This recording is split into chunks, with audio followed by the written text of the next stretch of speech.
Ozone is a gas, and when it enters into our blood, it does some amazing things. Ozone won't harm healthy cells in our body, but will only go after viruses, bacteria, fungus, yeast molds, toxins, parasites, harmful free radicals that can't resist it, stealing an electron and gluing onto it and either destroying or transforming it so the body can eliminate it. Healthy cells contain natural antioxidants that protect against ozone getting in.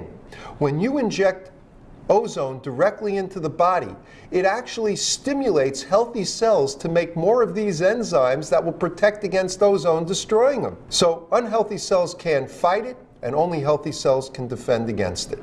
This is why it doesn't hurt people. So if you happen to have herpes, multiple sclerosis, rheumatoid arthritis, Lyme disease, Epstein-Barr virus, chronic fatigue syndrome, ozone may be the only answer for your problem, particularly when traditional medicine has failed. Ozone has properties that have been neglected by conventional medicine. It has properties that no other agent has. It is able to transcend any type of bacterial resistance that's out there. Ozone works by different principles than antibiotics. Bacteria learn how to evade antibiotics. Bacteria cannot, or other microorganisms cannot learn how to evade ozone. Germany has been using ozone in their environmental products, in their water, and post-operatively, and they have the lowest post-op infection rate of the entire world. Ozone has been used for the last 70 years in what I call the modern ozone era throughout the world. Over 40,000 physicians are using it in over 45 countries worldwide on a daily basis. While it had been used in this country from the 1880s until about 1940 medically, it disappeared when Big Pharma came into being and took over this country, so to speak, in terms of medical care. Back in the late 1980s, Dr. Robert Atkins, the famous diet doctor, Dr. Atkins, began doing ozone therapy. He had his license taken away by New York State for it, which took him 3 years and a big court battle to win back, and the decision in Supreme Court in New York was upheld in the Court of Appeals, so he won the right for all doctors in New York State to do ozone therapy, which is a pretty amazing battle that he fought. He realized the importance of it in all the different infections that he was fighting as an alternative MD, and he paved the way for all of us and opened the door for all of us to be able to use it. There are also people that will say, well, gee, ozone, it sounds like, you know, like the ozone layer, and they say the ozone levels are high. I thought ozone was bad. The only ozone that's not healthy is the industrial ozone that's created by car exhaust and things like that in industry, where it's mixed in with nitrites and sulfur compounds and carbon compounds. It's more of airborne, ambient, industrial type ozone. That's not the ozone we're talking about.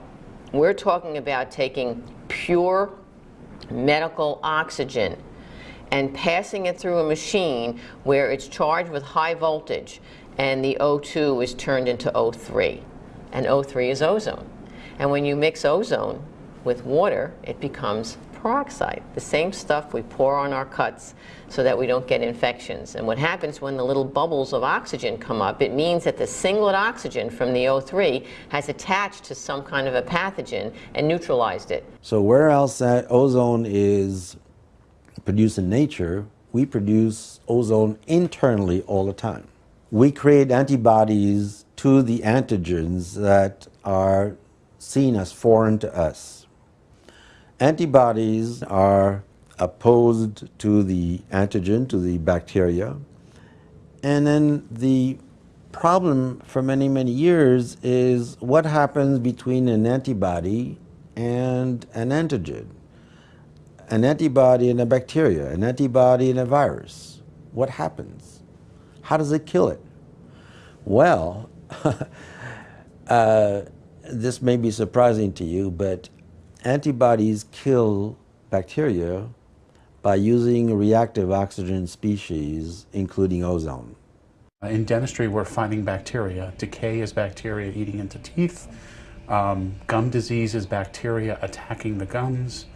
And ozone kills bacteria. So if you can apply ozone in different forms to those areas, you can do things to save tooth structure and be non-surgical about taking care of gum disease. In this country, United States, there are 100,000 lower leg amputations per year due to diabetes. I don't know if you understand the psychological impact to a patient of losing one of their legs, or maybe two eventually.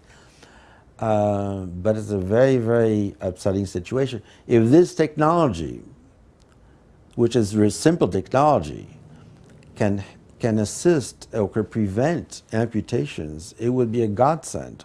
100,000 patients have lower leg amputations in this country. We know that this technology works. All we need is a study. All we need is somebody to fund a study.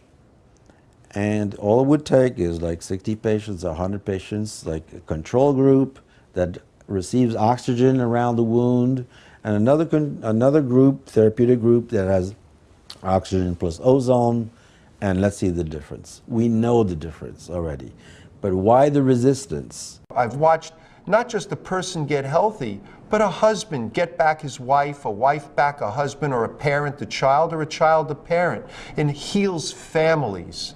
It gives families a chance again at life. Well, the symptoms that I was experiencing before I was diagnosed officially with multiple sclerosis was dizziness, extreme muscle weakness, vertigo.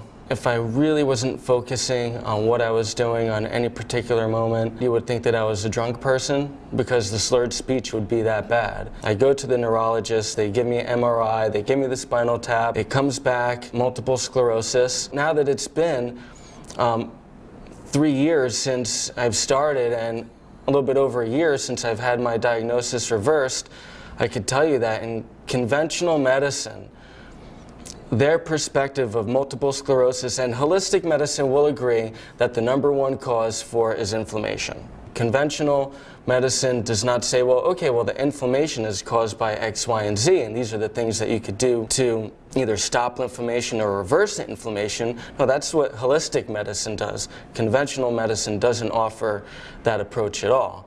Instead, the primary approach is, here's the drugs to help make your life a little bit more comfortable, and you better prepare yourself and prepare your family to adapt to the inevitable handicap that you're going to eventually become. So build the rail to your house, because eventually the wheelchair's coming. No one has ever been cured with any medication.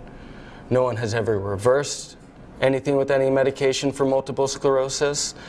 The only reversal that I've seen with multiple sclerosis is through holistic, natural healing, where you eliminate what's causing the inflammation to occur in the first place. The hard work was the diet change, not taking in any more foods that produce inflammatory responses, getting ozone therapy, which is so important to reversing multiple sclerosis, because what causes inflammation in the body? You have heavy metals, you have viruses, you have bad bacteria, and the ozone just goes in and just sort of sifts you like you're sifting through gold, and all the impurities come up.